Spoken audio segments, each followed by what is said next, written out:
Tremors can be because of various reasons. आपकी जो कंपन होती है ना शरीर में, वो बहुत कारणों से हो सकता। तो उसका टेस्ट जो भी करवाया जाता है, उसके बाद अब कहते हैं कि ये पार्किंसन है, वो टेम्पररी भी हो सकता। यानी कि कुछ समय के लिए बिकॉज ऑफ एनी फैक्टर और any reason the dopamine release in the brain varies, ये ना फ्लक्चुएट करता। मान लीजिए आपका टेस्ट करवाया, उसमें डोपामिन की के लेवल थोड़े कम आए तो पार्किंसन डिक्लेयर कर दिया।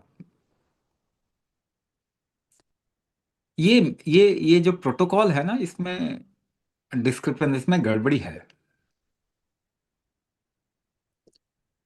सो holistic method, what do you call holistic? What do you call holistic? So I tell you, जब इंसान कमजोर हो जाता है ना, तब भी उसको कंपन होता है, पाँव कांपते हैं, कभी कभी अंधेरा छा जाता है सिर के आगे और हाथ कांपते हैं। और किसी बीमारी में भी ऐसा होता है, मगर उसके बाद फिर स्टेबलाइज हो जाता है बॉडी। लेकिन एक बात बताइए, डोपामिन आपका शरीर कम बना रहा है, बाहर से डाल के आपका शरीर बनाना शुरू कर देगा क्या? ना। तो यानी डोपामिन का जो प्रोटोकॉल है वो ट्रीटमेंट तो नहीं है। और 100 साल, 125 साल हो गए इस बात को, कोई एविडेंस नहीं है कि आ, लिवोडोपा या ऐसा डोपामिन थेरेपी से पार्किंसन में कोई भी इंसान, एक भी व्यक्ति पार्किंसन से निकला नहीं, रिवर्स नहीं हुआ। तो कैच कहाँ पे है, पकड़ कहाँ पे है? कि डोपामिन डालने से आपके शरीर की डोपामिन बनाने की शक्ति नहीं बढ़ती, रादर कम होती जाती है। इनफैक्ट अगर आप बाहर से सपोर्ट करें, कोई भी असिस्टेड लिविंग, जो एलोपैथी इस वक्त में काम कर रहा है, वो असिस्टेड लिविंग पे काम कर रहा है। यानी कि आपकी शक्ति बढ़ाने का उसके पास में कोई नियम नहीं है, आपके शरीर का रिकवरी स्ट्रेंथ नहीं बढ़ा सकता, मेटाबॉलिक स्ट्रेंथ नहीं बढ़ा सकता, डोपामिन पैदा करने की शक्ति नहीं बढ़ा सकता। तो वो क्या कहता है कि बाहर से ले लो। तो बाहर से लेने से आपके शरीर की शक्ति तो नहीं बढ़ेगी किसी हालत में। यानी कि इसको एक और एग्जांपल से हम समझ सकते हैं कि भाई पाँव में कमजोरी महसूस हो रही है, व्हील चेयर ले लो, और भी एडवांस व्हील चेयर बना लो। तो व्हील चेयर बनाने से पाँव मजबूत थोड़े ही होंगे। व्हील चेयर पे अगर कोई जिंदा रहना शुरू करे, बचपन से ही डाल दो किसी को व्हील चेयर पे, बच्चे को, नहीं भी अपाइज होगा तो भी अपाइज हो जाएगा, क्योंकि इसके पाँव तो काम ही नहीं करेंगे। पाँव में शक्ति बनी कैसे रहती है, या शरीर में स्ट्रेंथ बना कैसे रह सकता है? अगर इस एस्पेक्ट को थोड़ा समझने की कोशिश करें, तब हमें रियल एक्चुअल थेरेपी की तरफ जाने में मदद मिलेगी। तो पाँव में शक्ति बनी कैसे रह सकती है? तो अपने दादा दादी नाना नानी को याद करें, उनको तो पार्किंसन नहीं था ना। या एक जनरेशन पीछे चले जाओ, एक और जनरेशन पीछे चले जाओ, उनको तो पार्किंसन नहीं था। तो पहली बात कि एक जेनेटिक होता है, ये बात साबित नहीं हो पा रही है किसी तरीके से। थोड़ा गड़बड़ी लग रही है इसके अंदर ना, कि आपका 3 जनरेशन पहले तो किसी को पार्किंसन नहीं था, किसी को आर्थराइटिस नहीं था, रिमेटॉइड नहीं था, हाँ, डायबिटीज नहीं थी, ब्लड प्रेशर हार्ट डिजीज नहीं था, कैंसर नहीं था। आज आपको ये भी बोलते हैं कि तो जेनेटिक है जी। तो कुछ तो इसके अंदर गड़बड़ी है। लेकिन आसान भाषा में समझने के लिए, आपके दादा दादी नाना नानी को पार्किंसन नहीं था, अगर नहीं था और आपको है, तो क्या भेद होगा, क्या ऐसी चीज हो गई कि उनकी उनको उनके शरीर में कुछ ऐसी चीज थी जिसकी वजह से पार्किंसन नहीं था। और हमारे तक आते आते ये शुरू हो गया। तो हमेशा शक्ति बरकरार रखने के लिए शरीर की कोई भी स्ट्रेंथ, आपके शरीर का जो भी स्ट्रेंथ है, वही आपको ठीक कर सकता है। इस दुनिया की कोई और ताकत आपको ठीक नहीं कर सकती। पहली बात तो ये गांठ बांध लीजिए, आंखें खोल के कान खोल के समझ जाइए इस बात को।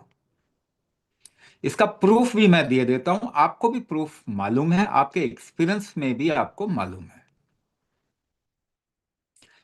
एक इंसान की डायबिटीज 100 साल में ठीक नहीं हुई, दवाई खा के शुगर लेवल को नीचे डाल के। इनफैक्ट डायबिटीज बढ़ रही है। Blood pressure, heart disease number 1 cause of death बन गया है। एक की भी ठीक नहीं हुई 100 साल में, एक का भी ठीक नहीं हुआ। थायराइड सुना भी नहीं होगा 25 साल पहले आपने। कैंसर बढ़ रहा है, इनफर्टिलिटी बढ़ रही है, पार्किंसन के केसेस बढ़ रहे हैं। तो कहने का मतलब, अगर आपको ये लगता है कि कोई दवाई बन जाए जो मुझे ठीक कर दे, तो आप दिवा स्वप्न देख, दिन में सपने देख रहे हैं। ऐसा 100 साल में तो नहीं हुआ, और 100 साल आगे या पूरे फ्यूचर में कभी नहीं हो पाएगा। दूसरा इसका प्रमाण क्या मिलता है, आप डॉक्टर के पास जाते हैं, कहते हैं जी मेरे घुटने खराब है, तो डॉक्टर बोलता है घुटने बदलवा लो। किडनी खराब है, किडनी बदलवा लो। लिवर खराब है, लिवर बदलवा लो, ट्रांसप्लांट कर लो, हार्ट ट्रांसप्लांट कर लो, स्टेंट डलवा लो, ये कर लो, वाल्व डलवा लो। क्या आपके दिमाग में ये बात कभी आती नहीं है? क्या आपको क्वेश्चन क्या करना चाहिए, अरे सब कुछ ठीक भी करते हो कि नहीं करते हो? है ना, नकली ब्रेन लगवा लो। तो हम जी क्यों रहे हैं फिर? हमारे बदले कोई और जी लेगा। एक रोबोट जी ले, आपका नाम दे दो एक रोबोट को, वही जी ले, हम चले। तो ये बड़ी अजीब सी बात है कि इतनी कॉमन सेंस वाली चीज भी हमको समझ में नहीं आ रही। पहली चीज, कोई दवाई आपको ठीक नहीं कर सकती। आज आप गांठ बांध लो, दिमाग में डाल लो कि दवाई से आप ठीक हो ही नहीं सकते। दूसरी बात जो आपको बिल्कुल समझने की जरूरत है, अच्छा भोजन करने से ठीक हो जाएंगे क्या आप? कितने लोग हैं जो मानते हैं कि फूड, भोजन आपको स्ट्रेंथ देता है, शक्ति देता है? कितने लोग मानते हैं? हाथ उठाओ जरा। जो बार बार वेबिनार ज्वाइन कर रहे हैं वो नहीं, उनके लिए नहीं है। टाइम लगता है ना, लोग बार बार वेबिनार ज्वाइन करते हैं कि सही बंदा बोल रहा है, नहीं बोल रहा है, दिखता तो नहीं है इतना समझदार। हाँ, फिर बार बार करके आखिरकार उनको फिर ज्वाइन करना पड़ता है, क्योंकि कोई ऑप्शन नहीं है। कितने लोग मानते हैं? थोड़ी बात करेंगे ना, आप समझिए, और आपकी जिम्मेदारी है कि दूसरों को भी समझाए। कितने लोग मानते हैं भोजन से शक्ति मिलती है, स्ट्रेंथ मिलती है? कितने लोग मानते हैं? हम्म। मगर आपका एक्सपीरियंस तो नहीं कहता ये। आपका अनुभव कुछ और है। तो आप अनुभव की जगह आपको जो पढ़ा दिया गया है वो मान लें। आपका अनुभव क्या कहता है? What is your experience about it? उम्र के साथ आपकी स्ट्रेंथ कम होती जाती है, जबकि आप भोजन पता नहीं कितने साल कर गए। 80 साल का इंसान 80 साल तक भोजन किया, सुपर ह्यूमन बन जाना चाहिए था, सुपरमैन बन जाना चाहिए था, नहीं बना। यमराज की खिड़की में नंबर लग गया उसका। हुआ कि नहीं? कमजोर होता गया। आप भोजन करते करते याद कीजिए अपने जीवन को, कमजोरी होते जा रहे हैं।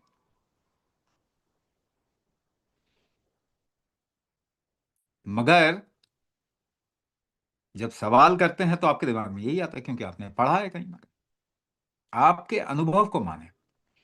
तो ना तो कोई दवाई ठीक कर सकती है, उसका कोई प्रमाण नहीं है, कोई प्रूफ नहीं है। ना तो भोजन ठीक कर सकता है आपको। भोजन अच्छा करना अच्छी बात होती है, मगर वो आपकी स्ट्रेंथ नहीं बढ़ाएगा, थोड़ी एनर्जी देगा, ऊर्जा देगा थोड़ी सी आपको। वो भी कितनी देगा, डिपेंड करेगा आपके शरीर की शक्ति के ऊपर। भोजन पचता किसके ऊपर है, मेटाबॉलिक स्ट्रेंथ के ऊपर पचता है ना। पाचन शक्ति जितनी होगी उतना ही पचेगा।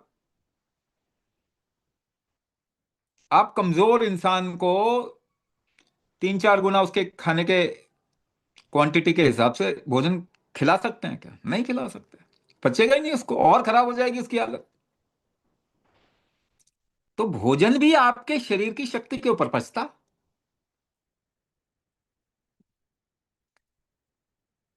आयुर्वेदिक दवाई कितना काम करेगी?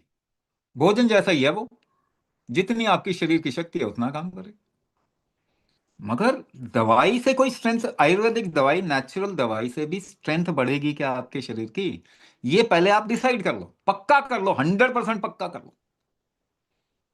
ना किसी दवाई से, ना किसी भोजन से आपकी शरीर की शक्ति बढ़ेगी। साफ, क्लियर कट। अब मुझे बताइए, आपके शरीर को ठीक कौन करेगा? आपके शरीर की रिकवरी स्ट्रेंथ, ठीक करने की शक्ति। वो कैसे बढ़ेगी आप ये बताओ। मान लीजिए आपने तपस्या की, भगवान प्रकट हो गए और आपने कहा मेरी पार्किंसन ठीक कर दो, हो जाएगा क्या?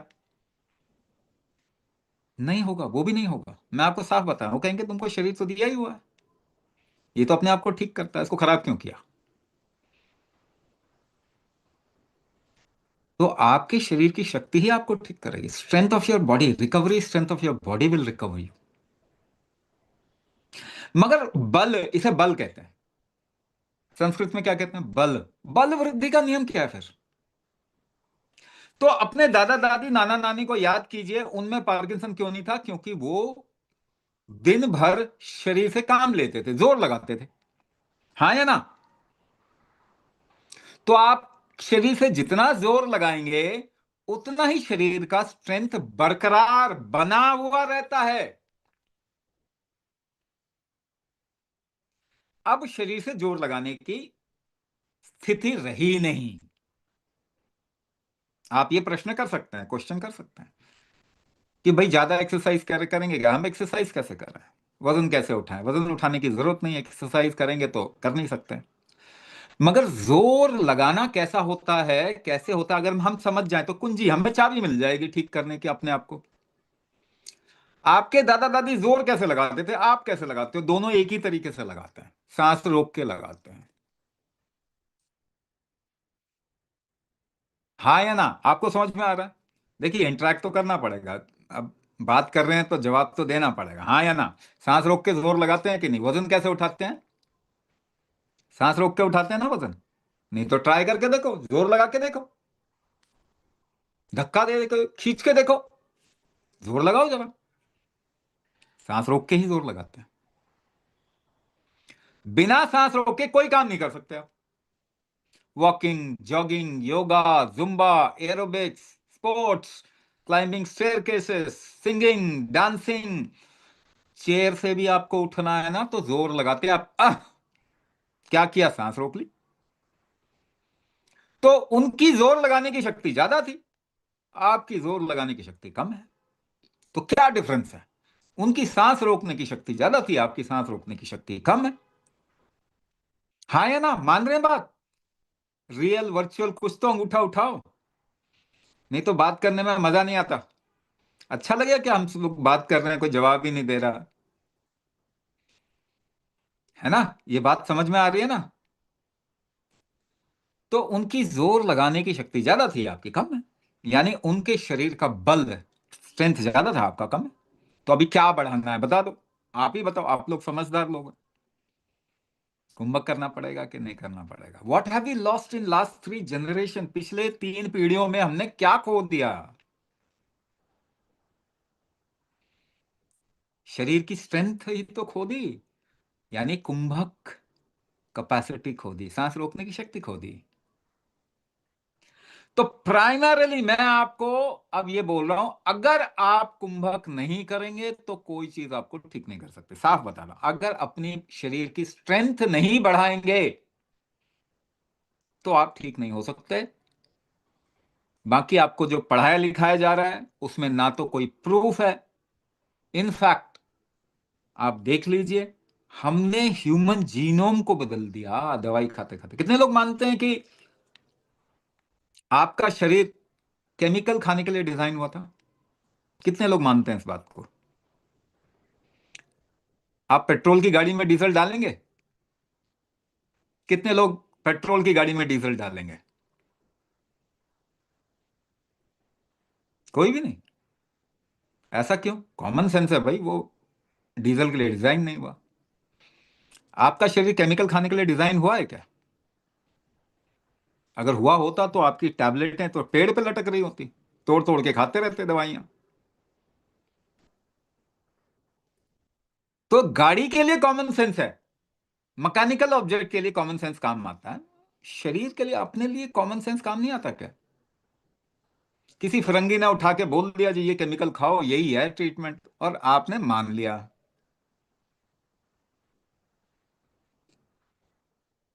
मगर प्रूफ भी तो मांगना चाहिए ना। भाई किसका पार्किंसन ठीक हुआ है, बताओ जरा।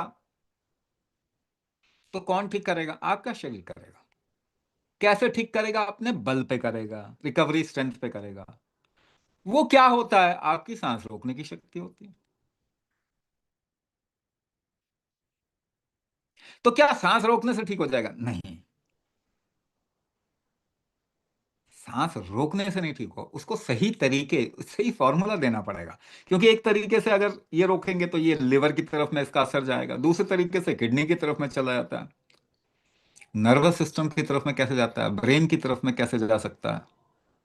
हजारों चीजें आपके शरीर में, तो उसके फॉर्मूलेज बनाए जाते हैं। इसी को कुंभक थेरेपी कहते हैं। फिर आपके शरीर की कमजोरी क्या जिसकी वजह से पार्किंसन आए, तो वो हम डायग्नोसिस करते हैं, उसके हिसाब से भी आपको प्रैक्टिस देते हैं। तो कहने का मतलब ये कि ये सब चीज आप खुद भी समझ सकते हो। अंग्रेजी के शब्द बोलने से कोई ठीक नहीं हुआ आज तक। तो अंग्रेजी के शब्द बोलना मूर्खता है, कोई बुद्धिमानी नहीं है, इसको ऐसा समझो। सही क्या है? अगर कोई इंसान ठीक होता है तो वो सही है, और वो हमेशा अपने शरीर की स्ट्रेंथ के ऊपर ही होता है। जो मेडिसिन से, चाहे वो केमिकल हो चाहे नेचुरल हो, उससे नहीं बढ़ सकता। किसी भी फूड से आपकी शक्ति नहीं बढ़ सकती। क्या नियम है शक्ति बढ़ाने का? कुंभक, सांस रोकना ही नियम है शक्ति बढ़ाने का। तो एक्सरसाइज करने की भी जरूरत नहीं है। पहले कुंभक कीजिए, इससे आपके ऑर्गन स्ट्रांग होंगे, न्यूरो रीजनरेशन होगा, मेटाबॉलिज्म इंप्रूव होगा, इम्यूनिटी बैलेंस आउट होगा, है ना, आपका डिटॉक्स फैक्टर बढ़ेगा, अपान दोष, शरीर में ऊर्जा का प्रवाह नीचे की तरफ नहीं है तो पार्किंसन होने के ज्यादा चांस होते हैं। इसीलिए जिनको लॉन्ग टर्म कॉन्स्टिपेशन होता है उनको पार्किंसन होने के चांस रहते हैं। तो आप कोरिलेट करेंगे, ये सारी चीजें जो हम आपको बता रहे हैं, ये सारी चीजें आपस में जुड़ जाती हैं। तो आपकी रिकवरी कैसे होगी? आपके शरीर के बल पे होगी। कुंभक करेंगे तो होगी। कितनी जल्दी होगी? सबका अलग अलग समय होता है। आपने शरीर को नष्ट भी तो काफी कर दिया केमिकल खा के। तो लेकिन 100% हर एक इंसान रिकवरी की तरफ में जाएगा। हम रिकवरी कुंभक से ही कर सकते हैं, और कोई तरीका है नहीं।